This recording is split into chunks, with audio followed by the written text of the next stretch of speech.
तिलिया मसान के खोपड़ी पड़ी गए, सब गोंगा बने हैं, बौरा भी लल्ला। अगर कोई पूछो ली इसके कहाँ आवा हो, लड़का की बिटिया का बड़े अफसोस में हो जाते अगर बिटिया पैदा होती। लेकिन देखा जाता है कि बच्चों की पैदाइश पर लोग खुश होते हैं, लेकिन वही बच्चा जब जवान होता है और शादी होती है और बीवी रुखसत होके आती है तो महीना दो महीना तो अब्बू अब्बू कहीं, अम्मी का अम्मी कहीं, और जहाँ फूल जहाँ काने में फूकिन कि बुढ़िया बूढ़ों के पीछे कब तक लाग रही है। बैक्के फूक मैया सब मामला ख़त्म। अल्लाह जाने इनके फूक में कत्ता असर, फूक छोड़ाई तो बहुत है। हम तो ताज्जुब करते हैं जब तुम्हारे फूक में इतना असर है कि जवान औलाद को माँ बाप से दूर करा देती हो एक फूक में, तो तुम क्यों फूक छुड़वाती। बीवी को लेके अलग हो गया, खा रहा है, मौज कर रहा है, माँ बाप की फिक्र है कि नहीं, कुछ नहीं। माँ बाप ने खाया कि नहीं खाया, कुछ नहीं, कोई मतलब नहीं। चले गए गुजरात, और जब पता पैन बम्बई चले गए, जब पता पैन अब्बा मर गए तो प्लेन से ही लागत है इन्हू रूह निकल जाए अगर नहीं है तो। अरे क्या फ़ायदा आने से, जब ज़िंदगी में तुमने बाप से कोई ताल्लुक़ नहीं रखा, माँ से ताल्लुक़ नहीं रखा, तो प्लेन से आ रहे हो।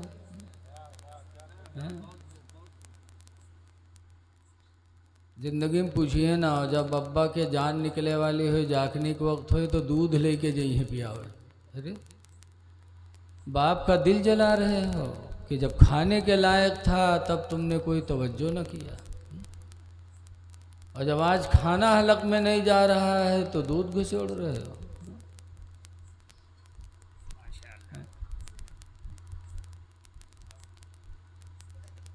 लेकिन लड़कियां कितनी वफादार होती।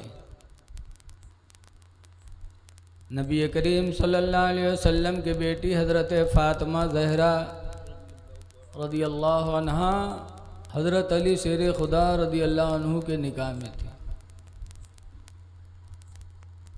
गरीबी का आलम था हज़रत अली के यहाँ, बहुत गरीबी थी। जिस तरह हज़रत अली गरीब थे, ऐसे गरीबों की आज जल्दी शादी नहीं होती। हज़रत अली बेघर थे, घर भी नहीं था। ज़मीन छोड़ दो, दौलत छोड़ दो, दुकान छोड़ दो, हज़रत अली के पास घर भी नहीं था। इसीलिए शादी तो हो गई, लेकिन 2 साल तक हज़रत फ़ातिमा का गौना नहीं आया। मदीने के लोग कहने लगे, अल्लाह के शेर, 2 साल हो गए आपकी शादी के और फ़ातिमा को आप लाए नहीं। तो हज़रत अली ने कहा था, कहाँ ले आऊँ, मेरे पास तो कोई घर भी नहीं। तब मदीने के एक अंसारी सामने आए, कहा, अल्लाह के शेर, मदीने मुनव्वरा में हमारे 2 मकान हैं, दोनों मकानों को देख लो, जो मकान तुम्हें अच्छा लगे वो मकान मैं तुम्हें नजराना देता हूँ।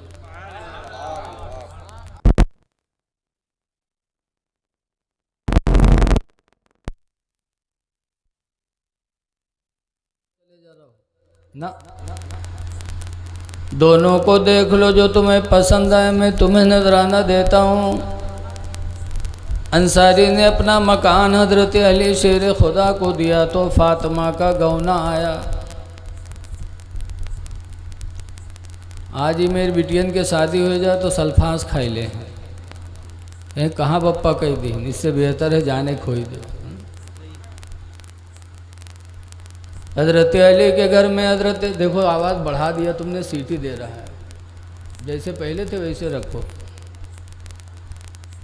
हज़रत फ़ातिमा ज़हरा गरीबी में है, ज़िंदगी में उनके ऐसे वक्त भी आए कि 3 दिन तक हज़रत फ़ातिमा के यहाँ चूल्हा नहीं जला। चौथे दिन हज़रत अली थोड़ा सा जौ लेके आए तो हज़रत फ़ातिमा ने चक्की में पीसा,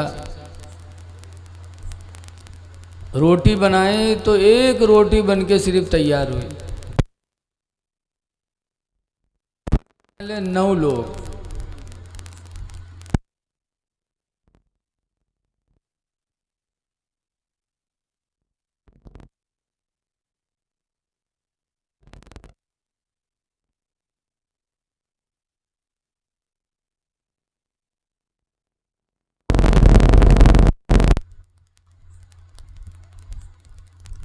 और एक खादिमा थी फिज़्ज़ा। 9 लोग एक रोटी में खाने के लिए बैठे। और जब बैठे तो हज़रत फ़ातिमा को अपने बाप की याद आई कि मेरे अब्बा ने खाया कि नहीं खाया। ज़रा सीटी बंद करो यार, जब हो तो आवाज़ ठंड से कान में नहीं आना चाहिए। मेरे अब्बा ने खाया कि नहीं खाया, मैं खाने जा रही हूँ। तो रोटी में से एक टुकड़ा हज़रत फ़ातिमा ने लिया और अपने अब्बा के पास गई। हुजूर फरमाते, फ़ातिमा रोटी का टुकड़ा लाई हो? कहा अब्बू 3 दिन के बाद घर में एक रोटी का इंतज़ाम हुआ था, तो बग़ैर आपको खिलाए मेरे दिल ने खाना गवारा न किया।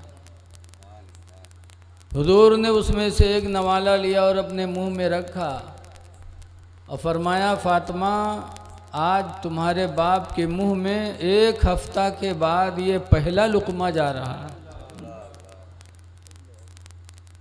ये अहले बैत का फाका था। क्यों फाका करते थे? हुजूर को तो अल्लाह ताला ने इख्तियार दिया था।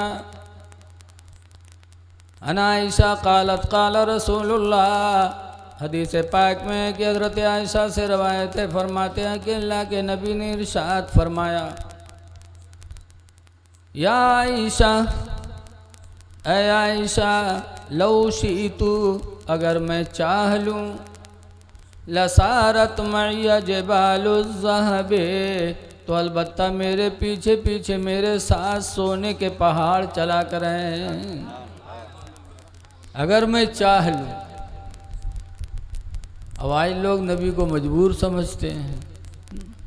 अगर मैं चाह लूँ तो मेरे साथ सोने के पहाड़ चलें, लेकिन सरकार ने फरमाया फ़क़्र फ़ख़्री, मुहताजी में ही मुझे फ़ख्र है। मुहताजी ही में मुझे खुशी है।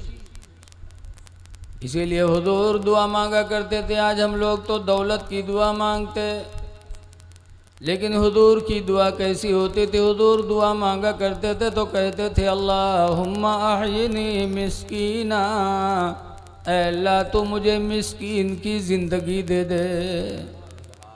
ऐ अल्लाह मुझे तो गरीबी की ज़िंदगी दे। व अमितनी मिस्कीना, और या अल्लाह तो मुझे मिस्कीन की मौत दे दे। जब मरूं तो गरीबों की जैसी मौत मरूं। वाहशुरनी फ़ी ज़ुमरतिल मसाकीन, और या अल्लाह क़यामत के दिन मुझे तो गरीबों की झुरमुट में उठा ले। मालदारों के बीच में नहीं, बल्कि गरीबों के बीच में मुझे तो उठाना। ये अहले बैत का सेवा था। बहरहाल कहने का मकसद ये है कि फ़ातिमा बग़ैर खाए, अपने बग़ैर बाप को खिलाए खाना गवारा न किया। आज भी बच्चियां अपने माँ बाप से बहुत मोहब्बत करती हैं। खुश नसीब है हमारे नियाज़ भाई, जिन्होंने अल्हम्दुलिल्लाह अपनी पोती की खुशी में इतना अच्छा जलसा किया और भेला गांव के लोग आए। अभी हज़रत मौलाना असरार साहब क़िबला ने बहुत अच्छा बयान किया, ईमान को निखारने वाला बयान किया। 16वां पारा सूरह कहफ की आखिरी आयत मैंने भी पढ़ा है। अल्लाह ताला फरमाता है, कुल ऐ नबी तुम फरमा दो, इन्नमा अना बशरुम मिस्लुकुम, बेशक मैं तुम्हारी ही तरह एक बशर हूँ। हमारी तरह हुजूर एक बशर हैं, किस चीज़ में हम लोगों की तरह हैं, ज़रा गौर करो। क्या जिस्म में नबी हमारी तरह हैं? तो जिस्म में भी हम नबी की तरह नहीं हो सकते, क्योंकि नबी के जिस्म पर मक्खियाँ नहीं बैठी और हमरे तुमरे ऊपर यहाँ मक्खियन के बारात रहा थे, बारात। इसीलिए हुजूर सल्लल्लाहु अलैहि वसल्लम की बीवी हज़रत आयशा पर लोगों ने ज़िना की तोहमत लगाई, माअल्लाह, जो हम सब की माँ है। बड़े बड़े लोगों को दुनिया वालों ने नहीं छोड़ा, ज़िना की तोहमत लगाई। तो हुजूर ने सहाबा को बुलाया और फरमाया, मेरे सहाबा, मेरे अहल के बारे में तुम्हारी क्या राय है? तो हज़रत उस्मान गनी रज़ी अल्लाह अन्हु खड़े हुए, उन्होंने कहा, अल्लाह के रसूल, जब अल्लाह ताला ने आपके जिस्म का साया नहीं रखा, क्यों कि चलेंगे तो साया आपका कहीं गंदगियों पर भी पड़ सकता है। तो जिस खुदा को ये गवारा ना हुआ कि आपका साया कहीं गंदगी पर पड़े, तो वो खुदा कब गवारा करेगा कि गलत औरत आपके निकाह में दे दे। इसलिए हम सब का ईमान है कि हज़रत आयशा से ज़िना नहीं हुआ। हज़रत उमर खड़े हुए, उन्होंने कहा, अल्लाह के रसूल, जब अल्लाह ने आपके जिस्म को मक्खियों से बैठने से महफूज रखा, जुआ भी सरकार को कभी नहीं पड़े। जब आपके बदन को अल्लाह ने मक्खियों से महफूज रखा, मक्खियों का बैठना आपके बदन पे मेरे खुदा को गवारा न हुआ, तो गलत औरत आपके निकाह में अल्लाह कैसे दे सकता है? तो हुजूर के बदन पे कभी मक्खी नहीं बैठी, जुआ नहीं बैठे। हुजूर का हाथ कैसा था? हाथ ऐसा था कि दो सगे भाई थे, माज और मुअव्वस। ये जंग में गए लड़ने के लिए, मुअव्वस शहीद हो गए, बड़ी कहानी लंबी है। माज और मुअव्वस दो भाई थे। एक दिन आए घर पे तो देखा माँ रो रही हैं। पूछा, अम्मा क्यों रो रही हो? कहा, बेटा तुम्हें पता नहीं कि हुजूर ने जंगे बद्र का ऐलान किया, मदीने के नौजवान बद्र की लड़ाई के लिए निकल गए हैं। तो कहा, आप रोती क्यों, ये तो बताओ। कहा, हम बेवा हैं, तुम यतीम हो, तुम्हारे बाप जिंदा नहीं। अगर आज तुम्हारे बाप जिंदा होते तो भी बद्र की लड़ाई में जाते तो मुझे भी खुशी होती, लेकिन आज अफसोस है कि अल्लाह ने मुझे बेवा कर दिया। तुम्हारा बाप नहीं है कि मैदान बद्र में जाए, इस गम में मैं रो रही हूँ। बच्चों ने कहा, मेरी माँ रो नहीं, अब्बा नहीं है, हम दोनों तो हैं। कहा, तुम दोनों छोटे हो, कैसे जा सकते? कहा, दुआ करो, हम रसूलुल्लाह से इजाज़त लेने जा रहे हैं। दोनों बच्चे हुजूर की बारगाह में गए। कहा, अल्लाह के रसूल, अब्बा नहीं है, अब्बा के जगह पे हम दोनों को बद्र में लड़ाई लड़ने की इजाज़त दे दो। सरकार फरमाते हैं, छोटे हो, छोटों पर जिहाद नहीं है। तो पंजे के बल खड़े हो गए, सीना तान लिया कि हम बड़े लगे। कहा, अल्लाह के रसूल इजाज़त दे दो, माँ का रोना देखा नहीं जा रहा है, दे दो इजाज़त, अब्बा की जगह पे हम चले जाएं। तो सरकार ने बड़े से कहा, मास तुम जा सकते हो, लेकिन मुअव्वज नहीं जा सकते। तो मुअव्वज कहते हैं, अल्लाह के रसूल, भाईजान को आपने इजाज़त दे दी, हमें नहीं दे रहे हो। ये हमसे बड़े ज़रूर हैं, लेकिन ताकत में हमसे ज़्यादा नहीं है। अगर आप इजाज़त दो, हम कुश्ती लड़ने अभी इनको पटक देंगे। आप भाईजान को इजाज़त दे दिया, मुझे नहीं दे रहे हो। तो सरकार ने फरमाया, अच्छा लड़ो। जब लिपटे तो मुअव्वज ने मास के कान में कहा, भाईजान खुदा के लिए हमें पटक लेने दो, ताकि अल्लाह के रसूल मुझे भी इजाज़त दे दे, बद्र की मैदान में हम भी शहादत पा जाएं। ए भेजान, खुदा के लिए जोर न लगाना। क्या जज्बा था सहाबा के बच्चों में। जोर नहीं लगाया, मुअव्वज़ ने मांस को पटक दिया। सरकार ने फरमाया जाओ दोनों को मुबारक हो। दोनों वापस आए।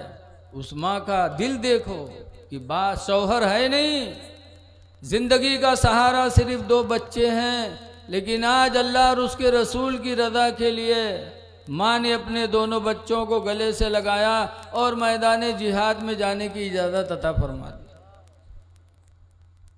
शौहर भी नहीं, 2 बच्चे थे वो भी जा रहे हैं।